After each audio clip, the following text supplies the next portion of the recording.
सभी को नमस्कार। जैसा कि आप सभी जानते हैं, कोरोना महामारी के कारण पूरी दुनिया में शिक्षण व्यवस्था पूरी तरह से प्रभावित हुई है। हमारे प्रदेश मध्य प्रदेश में भी सभी प्रकार की शैक्षणिक गतिविधियां गत मार्च माह से ही लॉकडाउन के कारण पूरी तरह से ठप पड़ गई थी।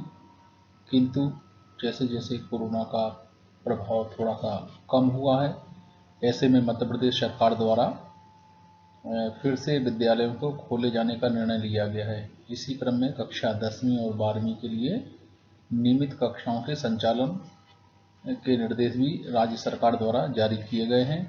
ऐसे में माध्यमिक शिक्षा मंडल भोपाल मध्य प्रदेश द्वारा चूंकि शैक्षणिक सत्र प्रारंभ नहीं हो सका, ऐसे में पाठ्यक्रम को कम करना आवश्यक हो गया था।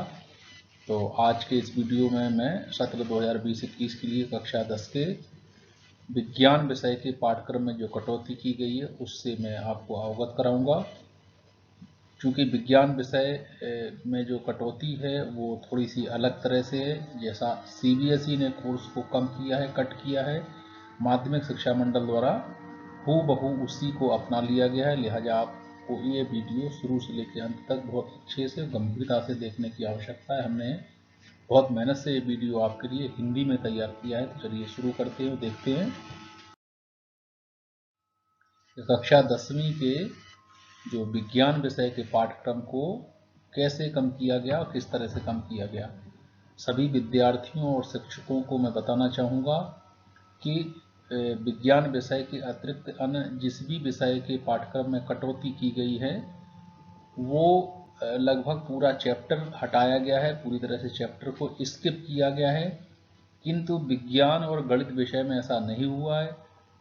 यहाँ पूरे पाठ्यक्रम से किसी पूरे चैप्टर को न हटाते हुए उसके भीतर की विषय वस्तु को हटाया गया। लिहाजा ये विद्यार्थियों, शिक्षकों और अभिभावकों के लिए बेहद महत्वपूर्ण हो जाता कि वो गंभीरता से इस चीज़ को समझें कि कितने कंटेंट या विषय वस्तु को हटाया गया है। तो चलिए अब मैं आपको शुरू से बताता हूँ।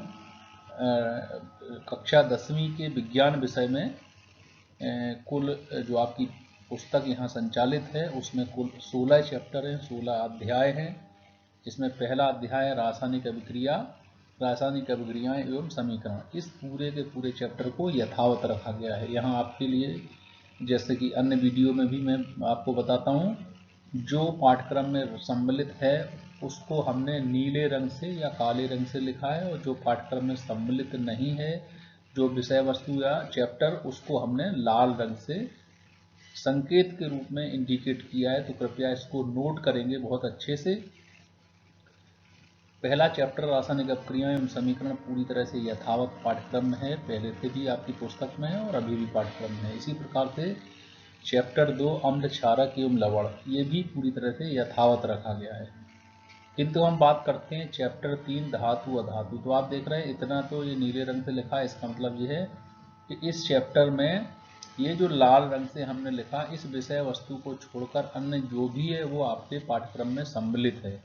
जो हटाया गया है, हमने चूंकि माध्यमिक शिक्षा मंडल ने जो पाठ्यक्रम हुए अंग्रेजी में जारी किया और बिंदुवार जारी नहीं किया, इसलिए हमने बड़ी मेहनत से मशक्कत करके गहराई से उन बिंदुओं को छांटा है जो वास्तव में आपके कोर्स से कम हुए हैं। जो माध्यमिक शिक्षा मंडल ने लिखा है वो लिखा है metallurgical process, corrosion and it's prevention. ये अंग्रेजी में लिखा गया है। वास्तव में इतने टॉपिक का सही तात्पर्य यह है कि आपकी पुस्तक का जो बिंदु क्रमांक 3.4 धातुओं की प्राप्ति, इसको हटाया गया है। 3.4.1 धातुओं का निष्कर्षण, 3.4.2 अयस्कों का समृद्धीकरण, 3.4.3 सक्रियता श्रेणी से नीचे आने वाली धातुओं का निष्कर्षण, 3.4.4 सक्रियता श्रेणी के मध्य में स्थित धातुओं का निष्कर्षण, 3.4.5 सक्रियता श्रेणी में सबसे ऊपर स्थित धातुओं का निष्कर्षण, 3.4.6 धातुओं का परिष्करण, इसके साथ साथ 3.5 संक्षारण एवं 3.5.1 संक्षारण से सुरक्षा। इतने बिंदुओं को आपकी पुस्तक के अनुरूप हमने ढूंढकर मशक्कत से तैयार किया है। तो कृपया नोट करें, इतने बिंदुओं को आपके पाठ्यक्रम से हटाया गया है। शेष जो भी विषय वस्तु है वो धातु धातु के अध्याय में यथावत रखी गई है। तो इसको नोट कर लें, इसमें से कोई भी प्रश्न परीक्षा में नहीं आने वाला है। चलिए तो अब आगे चलते हैं। इसको हमने रोटेट इसलिए किया कि आप थोड़ा सा गंभीरता से नज़र दें और इसको नोट कर लें। इस वीडियो को भी सुरक्षित कर लें ताकि आप कई बार देखकर आसानी से नोट कर सकें। हिंदी में अन्यत्र कहीं नहीं मिलेगा। चलिए आगे देखते हैं। अध्याय 4 कार्बन एवं इसके यौगिक। इस अध्याय में से भी कुछ विषय वस्तु को स्किप किया गया है, पूरे चैप्टर को नहीं हटाया गया है। जिस विषय वस्तु को हटाया गया है उसको आप फिर से नोट कर लें। हमने आपके लिए ये बिंदुवार इसलिए तैयार किया ताकि आपको ढूंढने में आसानी हो। तो कार्बन एवं इसके यौगिक के अंतर्गत जो बीच से सिलेबस को हटाया गया, पाठ्यक्रम या विषय वस्तु को कम किया गया, उसमें 4.2.1 संतृप्त एवं असंतृप्त कार्बन यौगिक, 4.2.3 एवं 4.2.5 कार्बन यौगिक की नाम पद्धति, ठीक है, नोमेनक्लेचर ऑफ ऑर्गेनिक कंपाउंड। इसके अंतर्गत एक सारणी बनी मिलेगी 4.4 प्रकार्यात्मक समूहों की नाम पद्धति, इसको भी हटाया गया है। इसके अलावा 4.3 कार्बनिक यौगिकों के रासायनिक गुणधर्म, ये आपको इसी तरह से ये बिंदु आपको आपकी पुस्तक में मिल जाएगा, इसलिए हमने इसको इस तरह से लिखा है। और इस बिंदु के अंतर्गत जो उप बिंदु हैं 4.3.1 दहन, 4.3.2 ऑक्सीकरण, 4.3.3 संकलन अभिक्रिया, 4.3.4 प्रतिस्थापन अभिक्रिया। इसके अलावा 4.4 जो मेन बिंदु है, इसमें कुछ महत्वपूर्ण कार्बनिक यौगिक जैसे एथेनॉल और एथेनोइक अम्ल, तो इनके गुणधर्म और जो उपयोग हैं वो हटाए गए हैं, जिसमें चूंकि हमने इस बिंदु को फिर से अलग कर दिया, उप बिंदु में 4.4.1 एथेनॉल के गुणधर्म और 4.4.2 एथेनोइक अम्ल के गुणधर्म। इसके साथ साथ साबुन तथा अपमार्जक, ठीक है, सोप एंड डिटर्जेंट, इसको भी पूरी तरह से हटाया गया है। तो ये पूरा चैप्टर नहीं हटाया गया, विद्यार्थियों को अच्छे से नोट करना चाहिए। इसके भीतर ये जो सब बिंदु लिखे हैं, इन सब बिंदुओं को, उप बिंदुओं को पाठ्यक्रम से हटाया गया है। चलिए आगे चलते हैं।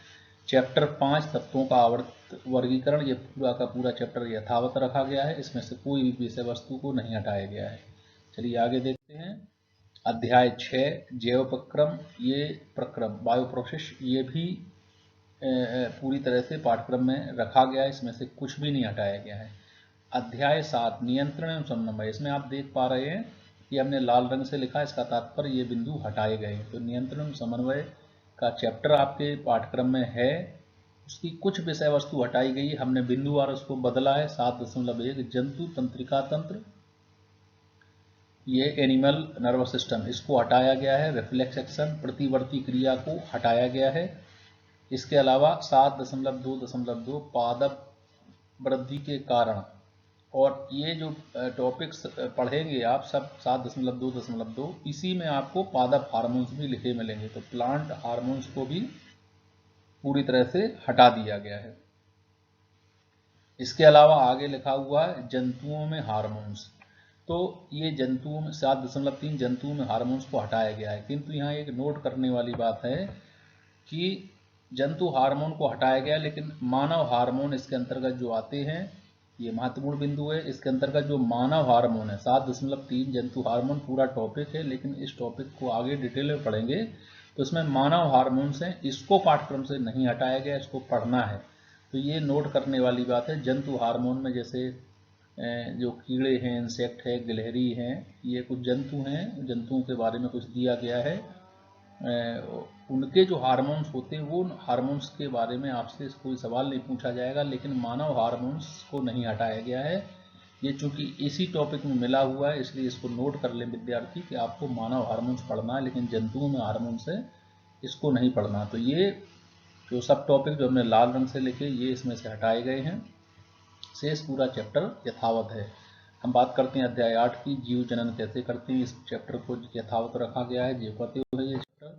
इसके अलावा अध्याय 9 आनुवंशिकता एवं जैव विकास, इसमें केवल एक सब टॉपिक है 9.3.1 एक दृष्टांत, मीन्स एवोल्यूशन के बारे में जो है वो उत्पत्ति के बारे में एक छोटा सा सब टॉपिक केवल हटाया गया, शेष पूरा का पूरा चैप्टर यथावत रखा गया। ये चूंकि हमने इसी नाम से लिख दिया है, कटे हुए सिलेबस में इस नाम से नहीं मिलेगा, ये हमने हिंदी में आपको इसलिए सरलता की दृष्टि से हमने इसको लिखा 9.3.1 दृष्टांत आप पुस्तक देखेंगे यही मिलेगा।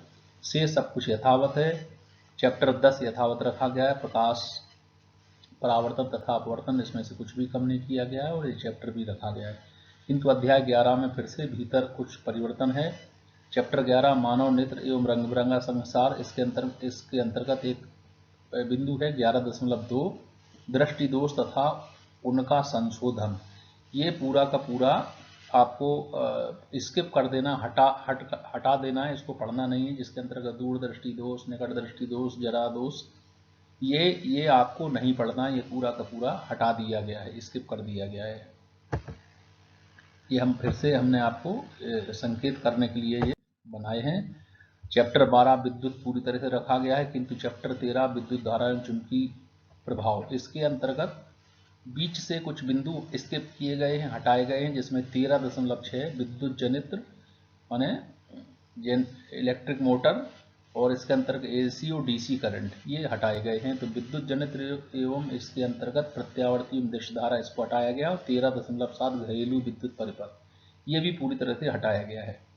अब हम बात करते हैं अध्याय या चैप्टर 14 ऊर्जा के स्रोत की। तो ऊर्जा के स्रोत के अंदर से भीतर से कुछ टॉपिक स्किप किए गए हैं, से सभी टॉपिक यथावत हैं।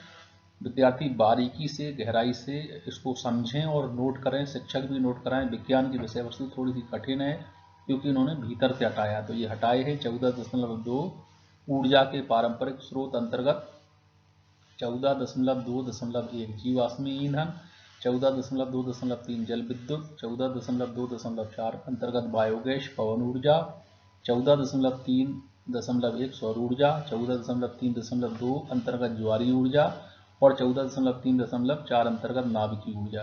तो इतने सब टॉपिक हैं जो ऊर्जा के स्रोत अंतर्गत हटाए हैं।